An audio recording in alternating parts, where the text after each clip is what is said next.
DC অফিসে কাপড় হস্তান্তর করছি। ওখান থেকে আপনারা যেখানে সমস্যা সেখানে আপনারা যোগাযোগ করেন, ডিসি অফিস অফিস ওনারা এসব কিছু বিতরণ করতেছে।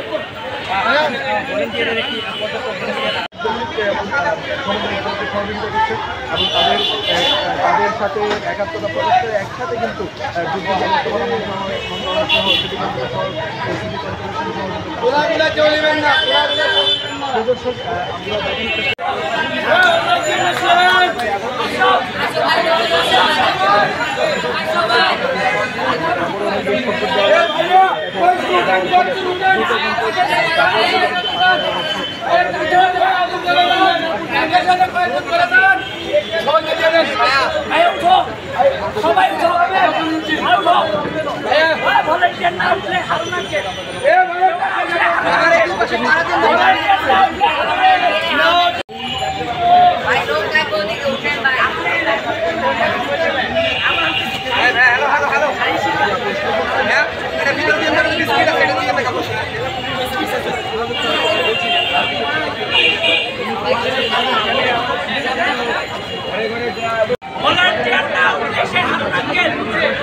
কাপড়গুলো আমরা এখন জিমনেশিয়ামে ওখানে নিয়ে যাচ্ছি। ওখান থেকে প্যাকেট করার পরে আমরা সময় মতো তাকে আমরা স্থানে পৌঁছে যাব।